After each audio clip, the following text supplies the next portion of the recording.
Hello everyone, this is the Ballet Libretto. In this series, you are invited to come with me to explore the stories behind the world's most beloved ballets.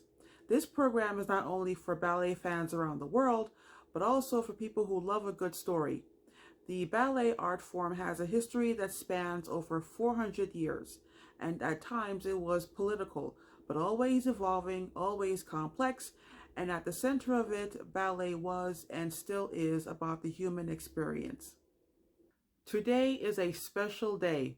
Today is October 17th, 2021, and here at Nightglow Entertainment, we have officially started our crowdfunding campaign for our new ballet production, The Prince of Barykova.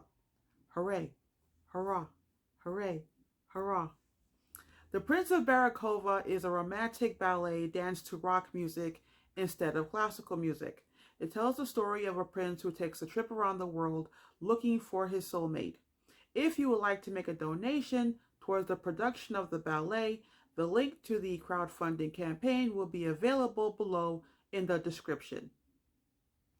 Another reason why today is special is we are halfway through the season and we are halfway through the countdown of the top 10 most popular ballets in the world. Hooray, hurrah, hooray, hurrah. So, before we move on to the top 5, let's do a recap of 10 through 6. Number 10, La Sylphide. Number 9, Coppelia. Number 8, La Bayadère. Number 7, Cinderella. And number 6, The Nutcracker. So we have now entered into the top 5. I personally thought that The Nutcracker was going to be number 1 because people who are not ballet aficionados, like myself, if there is one ballet we know about Tchaikovsky's Nutcracker. So I had no clue what this countdown was going to look like until I started working on the Ballet Libretto season 3 months ago. So the ballet ranked at number 5, it's Don Quixote.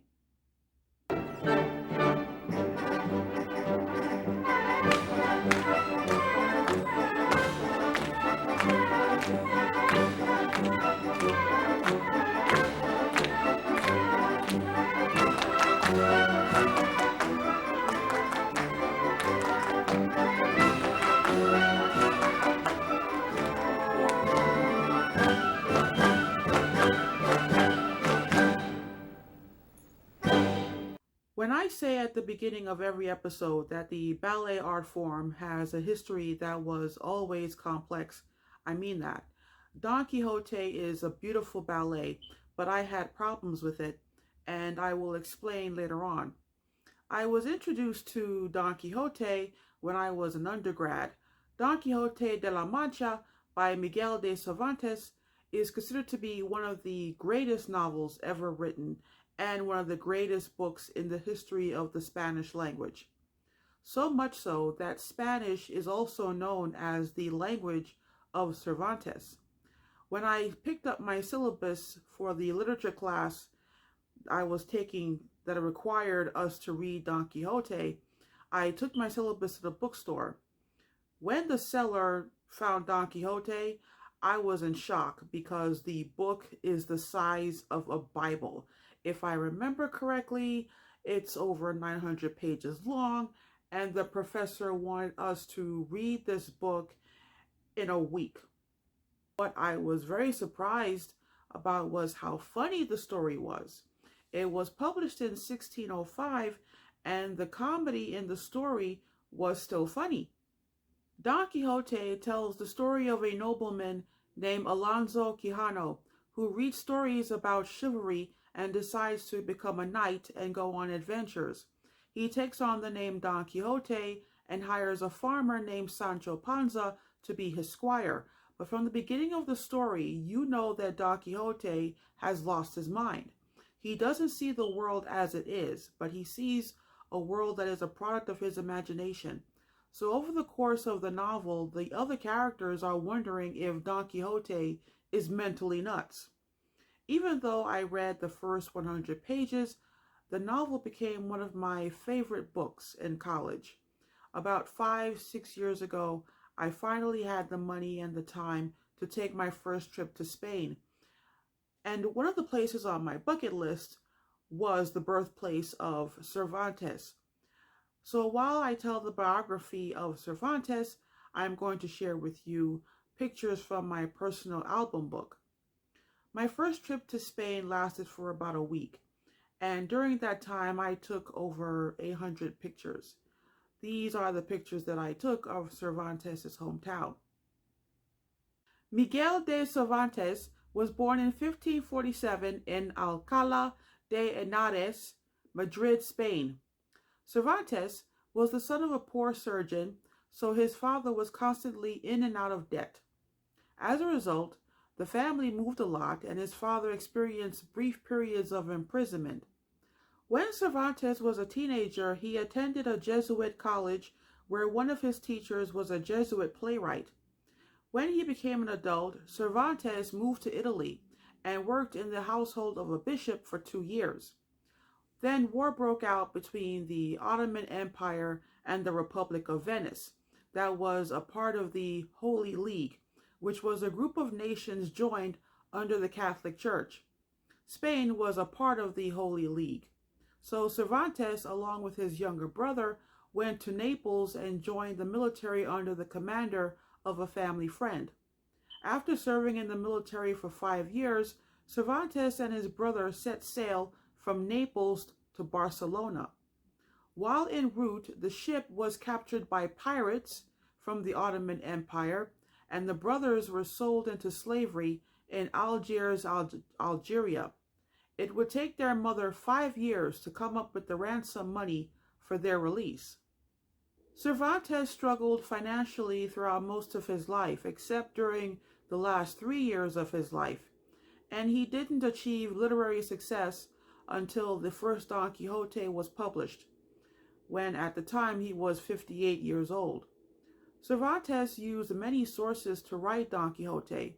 He referred to Italian poetry. He tapped into his experiences as a slave. His knowledge of medicine also influenced his writing because he had a lifelong interest in medicine.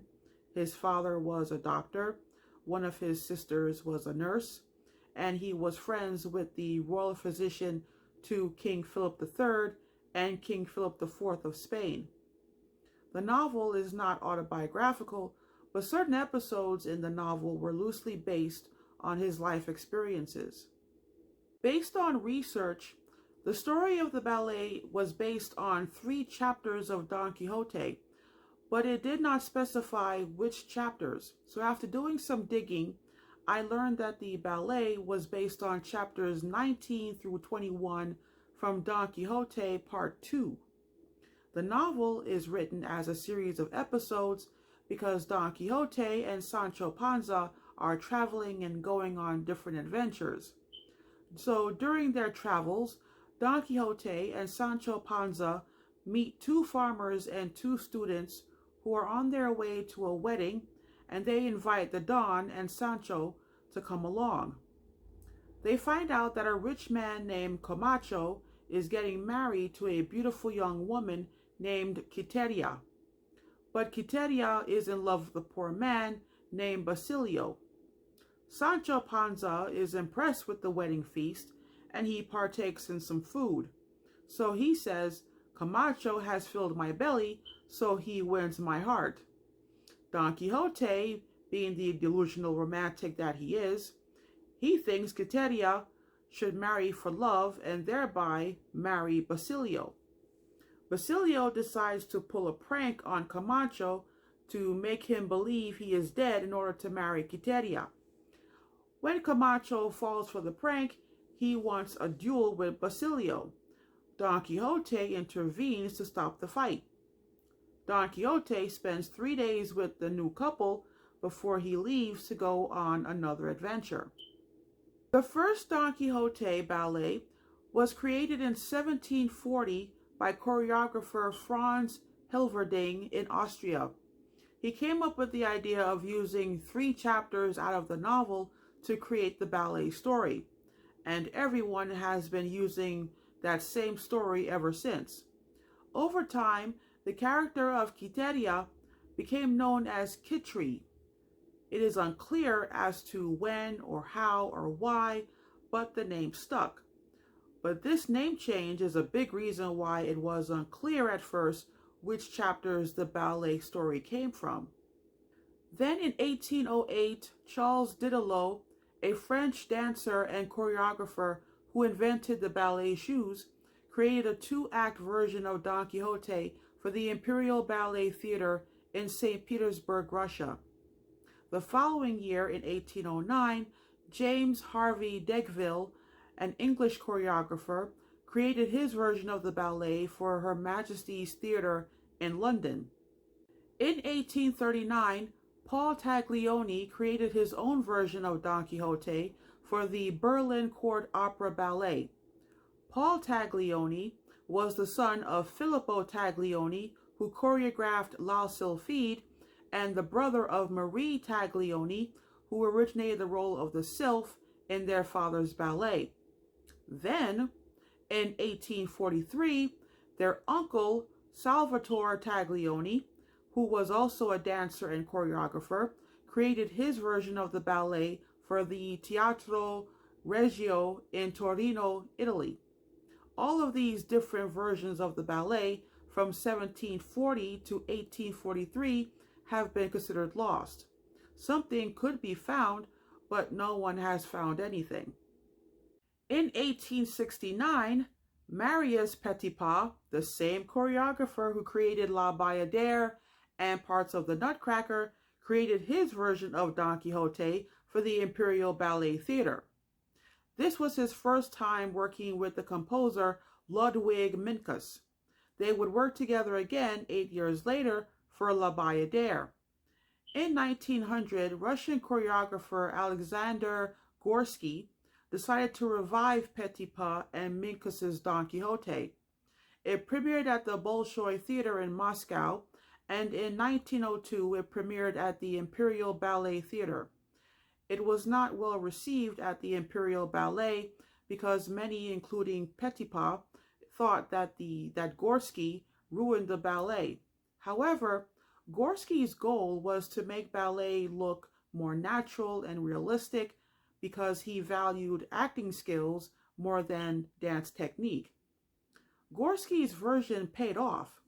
The Russian Revolution started in 1917 when the reigning royal family, the Romanovs, were murdered, and it ended in 1923 when the Soviet Union was established. The very few ballets that survived the Russian Revolution included Gorsky's revival of Don Quixote, and since then, every modern production of the Don Quixote ballet performed around the world is derived from Gorsky's revival.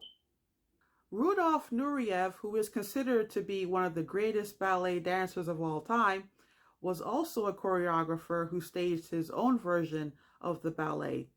He first recreated the ballet for the Vienna State Opera Ballet in 1966, and then again for the Australian Ballet in 1970.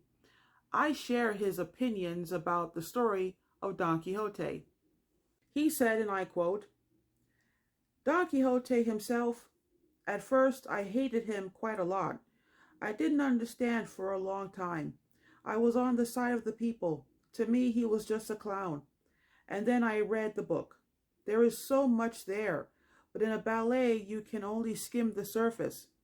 I tried to put in a lot of things I felt about the book, like impressions of the calolithographs, but you daren't put too much comment in. It really is largely a lot of dances and great zest and comic spirit. And yet, everybody seems to think of this ballet as kind of foolish. With original choreography, you have to sit down and think and spend a lot of time. I do not like improvisations. If you want to create a ballet, you have to have a certain point of view, something you want to say, not just steps or variations that just come to you." I completely agree with Nureyev because the ballet doesn't show you how much more there is to the character of Don Quixote. I am well aware that you cannot condense a 900-page novel into a three-act ballet without taking out a lot of things. But I personally don't like the idea of taking three chapters out of a 126 chapter novel and keeping the title, even though not only is he depicted as a clown, but he is more of a secondary character. Well, I hope you have enjoyed this episode. It's a lot of information because Don Quixote has a long, long history. The campaign to raise money for the production of the new ballet, The Prince of Barykova, begins today. The link to the campaign is located below in the description. Make a donation to become a part of history. Make a donation to usher in the next revolution of ballet. It may seem like I am exaggerating, but I really do feel The Prince of Barykova is going to revolutionize ballet and make people see possibilities of what ballet has the potential to do, possibilities that people have never considered before. I personally don't believe in spending time and energy and money doing a project unless I feel in one way or another it's going to change the world. We all have one life to live, so we need to make it count. Also, after spending the past 18 months in a pandemic, the entire world is undergoing some sort of a rebirth, and so now it is the perfect time to give the world new works of art, new fresh ideas, new stories. So donate as much as you can. Thank you to my subscribers, and if you are new to this channel, welcome. I'm MJ Burgess. Feel free to click the subscribe button below, click like, and share. Thanks for watching, and see you next time on the Nightglow Entertainment channel right here on YouTube.